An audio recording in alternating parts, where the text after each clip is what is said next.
Hello दोस्तों, गीतांजलि हिंदी पर आप सभी का हार्दिक स्वागत है। आज हम यूजीसी नेट जेआरएफ परीक्षा हिंदी पीवाईक्यू दिसंबर 2020 जून 2021 प्रथम पाली के प्रश्न का अगला भाग सॉल्व करेंगे। तो अगर जीवन में सफलता प्राप्त करनी है तो अपनी मेहनत पर विश्वास करें। अगर जीवन में सफलता प्राप्त करनी है तो अपनी मेहनत पर विश्वास करें। किस्मत की आजमाइश तो जुए में होती है। इसी के साथ हम समय ज़ाया ना करते हुए अपने प्रश्नों पर आते हैं। तो हमारा आज का प्रश्न है, हमने 16 प्रश्न तक पिछले भाग में सॉल्व कर लिया था। आज हम 17वें प्रश्न से शुरू करेंगे। तो हमारा प्रश्न है, अंडरस्टैंडिंग पोएट्री पुस्तक के लेखक हैं। इसका आंसर है क्लिंथ ब्रुक्स। इस प्रश्न का आंसर है क्लिंथ ब्रुक्स। अब हम इसके बारे में थोड़ी सी व्याख्या जान लेते हैं कि अंडरस्टैंडिंग पोएट्री पुस्तक के लेखक क्लिंथ ब्रुक्स हैं। क्लिंथ ब्रुक्स को विडंबना और विसंगति सिद्धांत का प्रवर्तक माना जाता है। On the limits of poetry के लेखक एलन टेट तथा 7 टाइम्स ऑफ एम्बिगुइटी पुस्तक के लेखक विलियम एम्पसन है। द डायरेक्ट एंड ऑब्लिक पुस्तक के लेखक टिलियर्ड हैं। इसके साथ हम अपने अगले प्रश्न पे आते हैं। हमारा अगला प्रश्न है, सुंदरता का आलोक स्रोत है फूट पड़ा मेरे मन में, जिससे नवजीवन का प्रभात होगा फिर जग के आंगन में। उपर्युक्त पंक्तियों के रचयिता हैं। नंबर 1 जयशंकर प्रसाद, सुमित्रानंदन पंत, सूर्यकांत त्रिपाठी निराला, महादेवी वर्मा। तो इसका आंसर सुमित्रानंदन पंत हैं। अब इसके बारे में हम थोड़ा सा देख लेते हैं इसकी व्याख्या। सुंदरता का आलोक स्रोत है फूट पड़ा मेरे मन में, जिससे नवजीवन का प्रभात होगा फिर जग के आंगन में। इस पंक्ति के रचयिता सुमित्रानंदन पंत हैं। यह काव्य पंक्ति पंत जी के युगांत काव्य संग्रह में संकलित है। हम अपने अगले प्रश्न पे आते हैं। हमारा 19वां प्रश्न है, लाला श्रीनिवास दास की रचनाएं हैं। तो लाला श्रीनिवास दास की रचनाएं हैं रणधीर प्रेम मोहिनी। पहला, हमें नीचे विकल्पों में से सही उत्तर का चयन करना है। तो हमारा आंसर इसमें से क्या है? हमारा आंसर इसमें 1 और 2 है। मतलब लाला श्रीनिवास दास की रचना प्रहलाद चरित और रणधीर और प्रेम मोहिनी है। तो हमारा आंसर 1 और 2 है। हम थोड़ी सी व्याख्या इसकी देख लेते हैं। प्रहलाद चरित तथा रणधीर प्रेम मोहिनी लाला श्रीनिवास दास की रचनाएं हैं। लाला श्रीनिवास दास हिंदी के उपन्यासकार तथा नाटककार थे। 1882 ईस्वी में प्रकाशित इनके उपन्यास परीक्षा गुरु को आचार्य रामचंद्र शुक्ल ने अंग्रेजी ढंग का पहला उपन्यास कहा है। कीर्तिकेतु नामक नाटक के लेखक बाबू तोताराम थे। अब हम आगे बढ़ते हैं। अब हमारा अगला प्रश्न है, गीत फरोश कविता में भवानी प्रसाद मिश्र कहना चाहते हैं कि व्यावसायिकता के कारण आज का कवि अपने गीत बेचने के लिए मजबूर है। नंबर 2, आज का कवि ग्राहक की मर्जी के अनुसार गीत लिखने के लिए अभिशप्त है। नंबर 3, कवि केवल खुशी के गीत लिखता है। नंबर 4, कवि शौक से गीत लिखता और बेचता है। तो हमें नीचे से सही विकल्प का चयन करना है।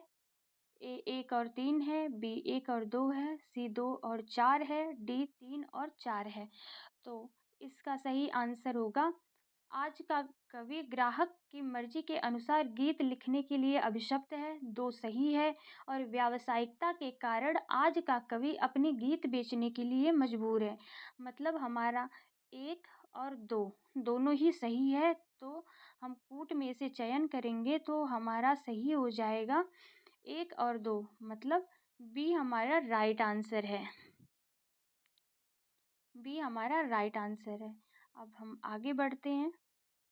तो हमारा अगला प्रश्न है, नीचे 2 कथन दिए गए हैं। एक अभिकथन के रूप में लिखित है तो दूसरा उसके कारण के रूप में। अभिकथन देखते हैं। अभिकथन है, वीर कर्म से अलग वीरत्व का अस्तित्व नहीं है। कारण है क्योंकि वीरत्व की अभिव्यक्ति कठोर साधना में होती है। उपरोक्त कथन के आलोक में नीचे दिए गए विकल्पों में से सही उत्तर का चयन कीजिए। अब हम विकल्प देखते हैं। ए और आर दोनों सत्य है और आर ए की सही व्याख्या करता है। ए और आर दोनों सत्य हैं लेकिन आर ए की सही व्याख्या नहीं है। सी है ए सत्य है लेकिन आर असत्य है। डी ए असत्य है लेकिन आर सत्य है। अब इसमें से हमें सही कथन का चयन करना है, तो हमारा सही कथन है ए। ए और आर दोनों सत्य हैं और आर ए की सही व्याख्या करता है, तो हमारा आंसर नंबर 1 सही हो गया। अब हम अपने थोड़ा सा व्याख्या देखते हुए आगे बढ़ेंगे कि दोनों ही सही हैं और अभिकथन की व्याख्या कारण करता है। हम अपने अगले प्रश्न पे आते हैं कि किसी वस्तु के प्रत्यक्ष ज्ञान या भावना से हमारी अपनी सत्ता के क्रोध का जितना ही अधिक तिरोभाव और हमारे मन की उस वस्तु के रूप में जितनी ही पूर्ण परिणति होगी, उतनी ही बढ़ी हुई हमारी सौंदर्य की अनुभूति कही जाएगी। यह कथन किसका है? ए नगेंद्र, बी रामचंद्र शुक्ल, सी नलिन विलोचन शर्मा, डी बालकृष्ण भट्ट। तो यह आंसर हमारा, इसका आंसर हो जाएगा रामचंद्र शुक्ल। हमारा सही आंसर है रामचंद्र शुक्ल। हम थोड़ी व्याख्या देखते हैं। किसी वस्तु के प्रत्यक्ष ज्ञान या भावना से हमारी अपनी सत्ता के क्रोध का जितना ही अधिक तिरोभाव और हमारे मन की उस वस्तु के रूप में जितनी ही पूर्ण परिणति होगी, उतनी ही बढ़ी हुई हमारी सौंदर्य की अनुभूति कही जाएगी। यह कथन आचार्य रामचंद्र शुक्ल का है। शुक्ल जी प्रसिद्ध साहित्यकार हैं और इनकी प्रसिद्ध रचना हिंदी साहित्य का इतिहास 1929 ईस्वी है। आप लोगों को जानकारी के तौर पे बता दूं कि रामचंद्र शुक्ल जी की प्रसिद्ध पुस्तक हिंदी साहित्य का इतिहास हिंदी साहित्य का बृहद इतिहास की भूमिका के रूप में निकला था। उस समय इसका नाम हिंदी साहित्य का विकास के नाम से यह प्रकाशित हुआ था। अब हम अगले प्रश्न पे आते हैं अपने। तो हमारा अगला प्रश्न है, यशपाल कृत झूठा सच उपन्यास के केंद्रीय विषय कौन से हैं? नंबर 1 विभाजन की त्रासदी, नंबर 2 नारी की विवशता और शोषण, नंबर 3 सांप्रदायिक दंगों की भयावहता, नंबर 4 भारत छोड़ो आंदोलन। तो हमारा सही आंसर है बी। हमें नीचे से कूट चयन करना पड़ेगा। हमारा सही आंसर है आंसर नंबर बी, 1 और 3 हमारा सही आंसर है। विभाजन की त्रासदी और सांप्रदायिक दंगों की भयावहता, ये दोनों ही विषय देखने को हमें मिलते हैं झूठा सच उपन्यास में। ठीक है, तो अब हम अपने अगले प्रश्न पे आते हैं। हमें यहाँ पे सूची 1 को सूची 2 से सुमेलित करना है। हमारी सूची 1 है प्रिय प्रवास, सांध्य गीत, कामायनी और परिवर्तन। हमें इन रचनाओं के विषय वस्तु या फिर उनसे रिलेटेड कोई एक चीज़ यहाँ दी हुई है, तो हमें उसमें मिलान करना है, उसके सही विषय से मिलान करना है। तो हमारा नीचे विकल्प दिया हुआ है, हमें सही विकल्प का चयन करना है। हमें सही विकल्प का चयन करना है, तो हमारा सही विकल्प होगा, पहले हम इसको मिला लेते हैं। प्रिय प्रवास, मिलन के पल केवल दो चार, विरह के कल्प अपार, ये नहीं है। तुम भूल गए पुरुषत्व मोह में कुछ सत्ता है नारी की। ये तो हम आसानी से इसको पहचान सकते हैं कि यह कामायनी का हो सकता है। ये कामायनी का हो सकता है क्योंकि कामायनी इतनी प्रसिद्ध रचना है कि उसकी कुछ कुछ पंक्तियाँ भी बहुत प्रसिद्ध हैं। तो हम पहले कामायनी को मिला लेते हैं बी से। अब हम पहले देखेंगे कि बी किस में मिल रहा है। 3 का बी मतलब ए में हमारे बी में 3 मिल रहा है। अब हम वापस से मिलाते हैं सांध्या गीत का भी। तो उपल वृष्टि हुई तम छा गया, पट गई मही कंकर पात से। तो हमें हमारा आंसर पहले ही मिल चुका है। हमारा आंसर नंबर ए है। अब हम अपने अगले प्रश्न पे आते हैं। हम इसको एक बार मिलान कर लेते हैं, देख लेते हैं। प्रिय प्रवास की पंक्ति हो गई 1 का 4। उपल वृष्टि हुई तम छा गया, पट गई मई कंकर पात से। अब हम अपने अगले प्रश्न पे आते हैं। भाषा भूषण का विवेच्य है। भाषा भूषण का विवेच्य अलंकार है। भूषण और अलंकार या फिर आभूषण से रिलेटेड कोई भी रचना के पीछे लगा हो तो हम समझ लेते हैं कि यह अलंकार वाली ही रचना होगी, अलंकार विवेचन की ही रचना होगी। का विवेच्य अलंकार है। भाषा भूषण ग्रंथ के लेखक जसवंत सिंह हैं। इस ग्रंथ के 212 दोहों में अलंकारों का निरूपण है। जसवंत सिंह हिंदी साहित्य के प्रधान आचार्य या शिक्षक के रूप में प्रसिद्ध है। इनकी प्रमुख रचनाएं हैं प्रबोध चंद्रोदय, अपरोक्ष सिद्धांत, अनुभव प्रकाश, सिद्धांत सार आदि। मैं आपको बताती हूँ कि आचार्य रामचंद्र शुक्ल ने अपनी पुस्तक हिंदी साहित्य का इतिहास में लिखा है कि वो रीतिकाल के सभी कवियों को आचार्यत्व की श्रेणी में नहीं रखते हैं, लेकिन जसवंत सिंह को, महाराजा जसवंत सिंह को उन्होंने आचार्य और शिक्षक दोनों के ही रूप में रखा है। अब हम अपने अगले प्रश्न पे आते हैं। हमारा अगला प्रश्न है कुबेर नाथ राय के निबंध संग्रह हैं। तो कुबेर नाथ राय के निबंध संग्रह हैं कामधेनु, आगम की नाव। अब हम देखते हैं कि कौन सा किसमें 2 और 3 है, किस विकल्प में। तो हमारा विकल्प नंबर बी सही हो जाएगा। अब हम आगे बढ़ते हैं। थोड़ी सी व्याख्या देखते हैं। कामधेनु तथा आगम की नाव कुबेर नाथ राय के निबंध संग्रह हैं।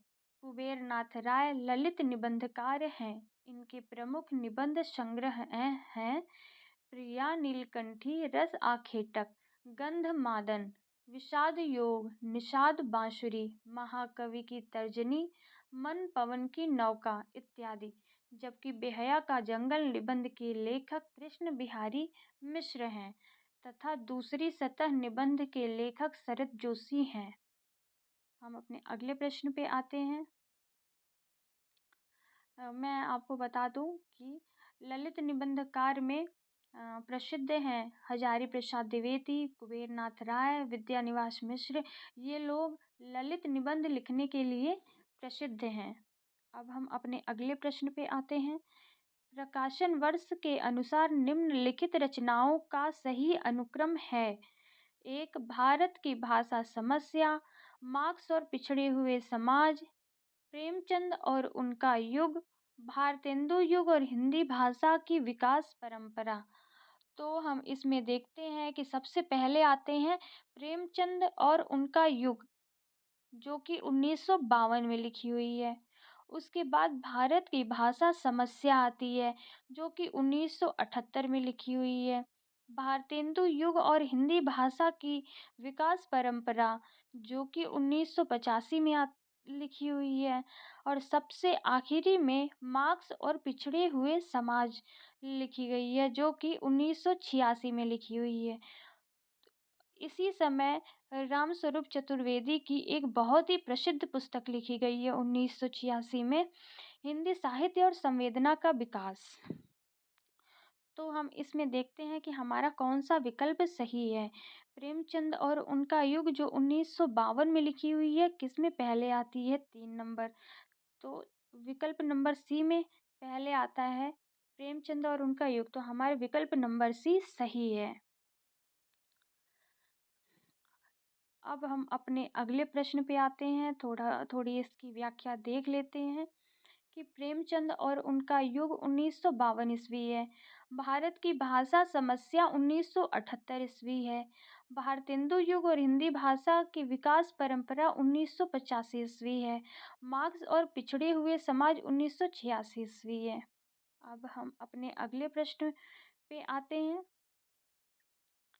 तो इसमें दिया है, नीचे दो कथन दिए गए हैं, एक अभिकथन के रूप में लिखित है तो दूसरा उसके कारण के रूप में। अभिकथन, नाटक का एक उद्देश्य जनोपदेश है।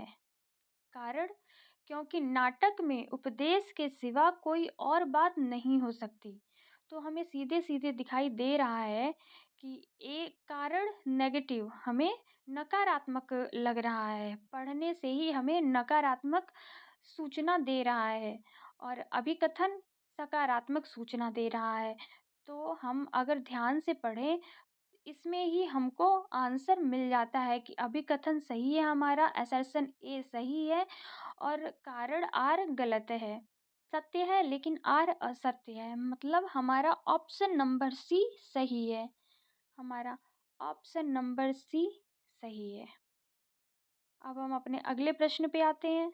हमारा अगला प्रश्न है, सूची 1 को सूची 2 से सुमेलित कीजिए।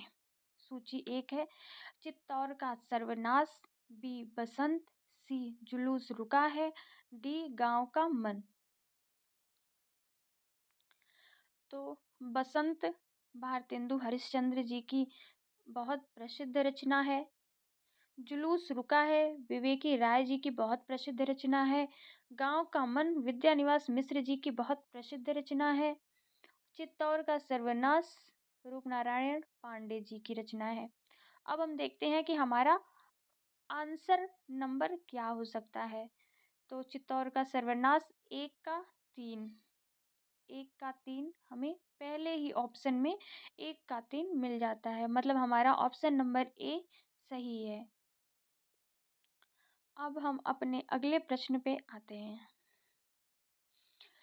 सूची 1 को सूची 2 से सुमेलित करना है, जिसमें सप्तपर्णी, लौट आओ धार, हम हशमत, आज के अतीत। तो इसमें दो बहुत प्रसिद्ध 3 रचनाएं हैं, जिनमें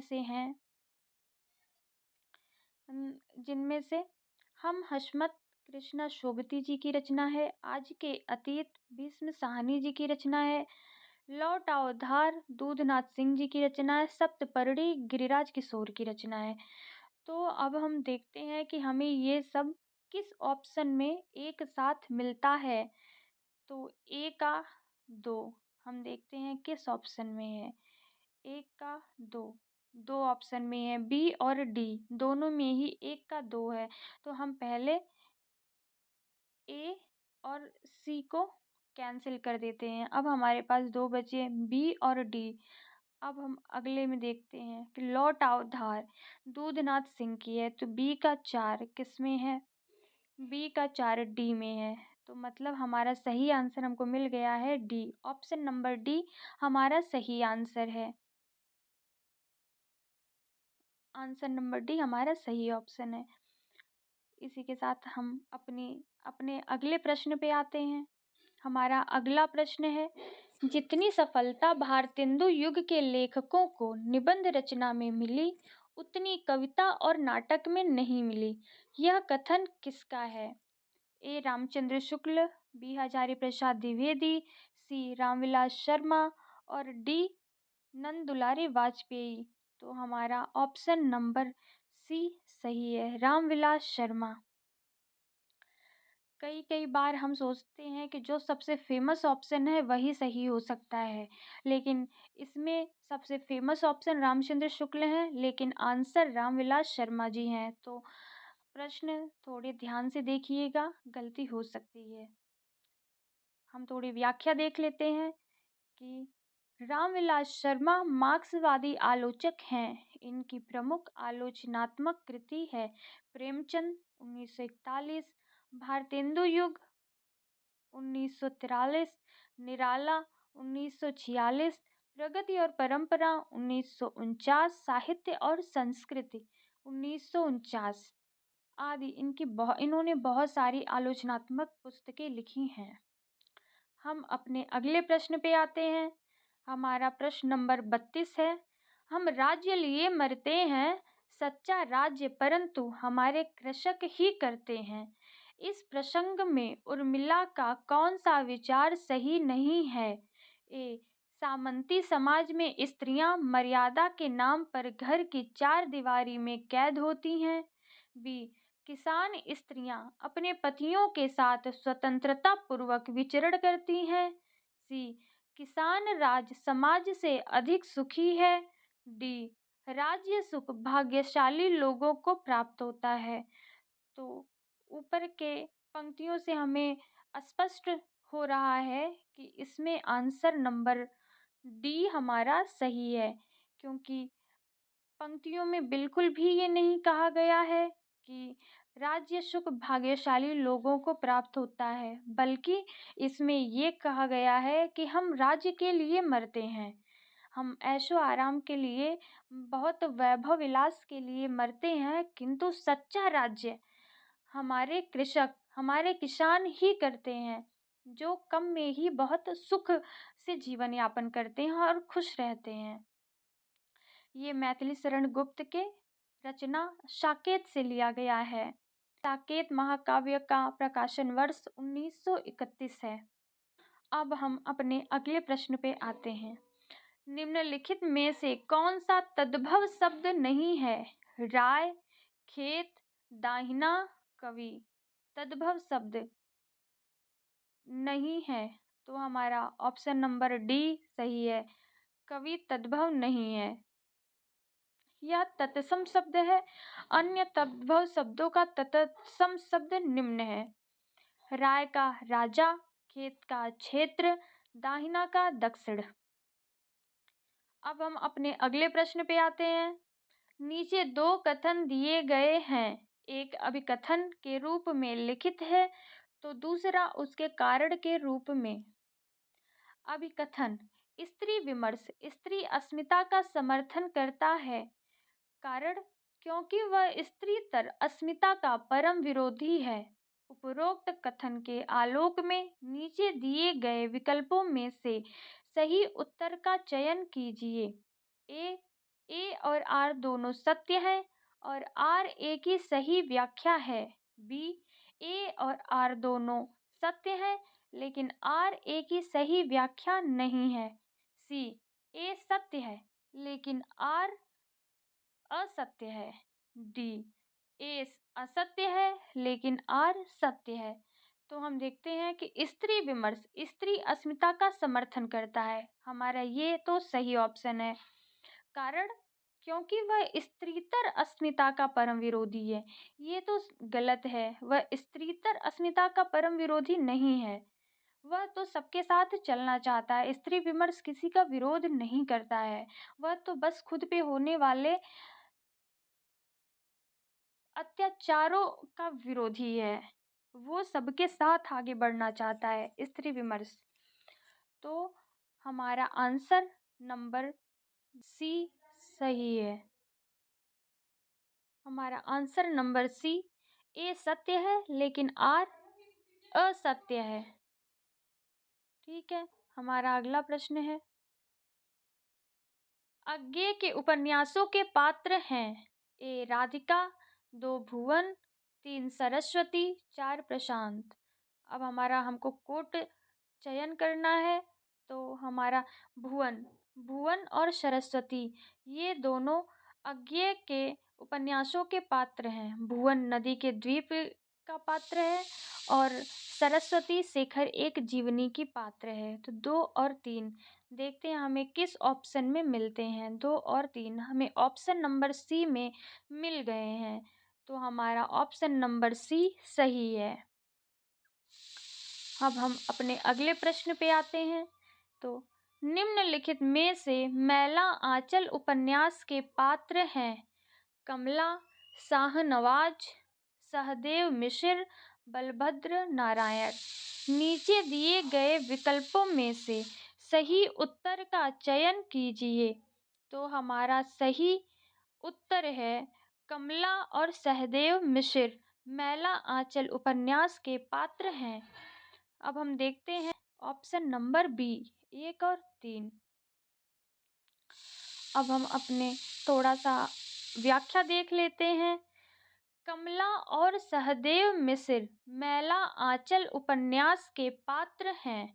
मैला आंचल उपन्यास के अन्य पात्र बालदेव, बावनदास, कालीचरण, लक्ष्मी, कमली, रामखिलावन, रामदास, सेवादास, रामकृपाल सिंह, डॉक्टर प्रशांत, तहसीलदार, वासुदेव आदि। मैला आंचल 1954 ईस्वी उपन्यास के लेखक फणीश्वर नाथ रेणु हैं। यह आंचलिक उपन्यास है। राम सतसई के रचयिता राम सहाय दास हैं तथा दोहावली और कवित्त रामायण के रचनाकार गोस्वामी तुलसीदास जी हैं। इसमें बावन दास गांधी जी के प्रतिनिधि पात्र हैं। कमली डॉक्टर प्रशांत की प्रेमिका और बाद में पत्नी बनती है। ठीक, अब हम अपने अगले प्रश्न पे आते हैं। रामचंद्र शुक्ल के अनुसार शिव सिंह सरोज में गिनाए गए ग्रंथ हैं राम सतसई, दोहावली, कड़खा रामायण, कवित्त रामायण। नीचे दिए गए विकल्पों में से सही उत्तर चुनिए। 1 और 2, 2 और 3, 3 और 4, 2 और 4। तो रामचंद्र शुक्ल के अनुसार शिव सिंह सरोज में गिनाए गए ग्रंथ राम सतसई तथा कड़खा रामायण हैं।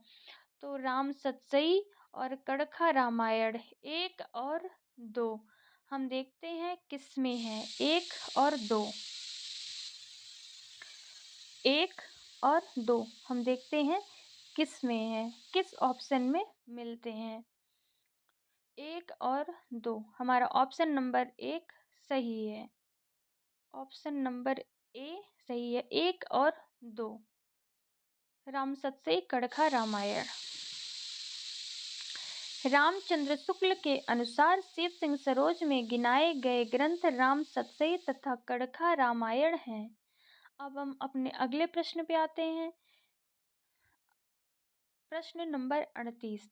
मैं चाहता हूँ कि साहित्य संबंधी धारणाएं वास्तविक साहित्य में विश्लेषण के आधार पर बनाई जाएं। ये पंक्तियां एक साहित्यिक की डायरी के किस प्रकरण से ली गई है? एक लंबी कविता का अंत, कलाकार की व्यक्तिगत ईमानदारी, तीसरा क्षण, एक मित्र की पत्नी का प्रश्न चिन्ह। तो हमारा आंसर है मैं चाहता हूँ कि साहित्य संबंधी धारणाएं वास्तविक साहित्य में विश्लेषण के आधार पर बनाई जाए। ये पंक्तियां एक साहित्यिक की डायरी के तीसरा क्षण प्रकरण से ली गई है। एक साहित्यिक की डायरी निबंध संग्रह के लेखक गजानन माधव मुक्तिबोध हैं। तो हमारा आंसर नंबर सी सही है। इसी के साथ हम अपने प्रश्नों को आज के भाग को विराम देते हैं। अब हम कल इसका अगला भाग देखेंगे। आप लोगों को मेरा नमस्ते।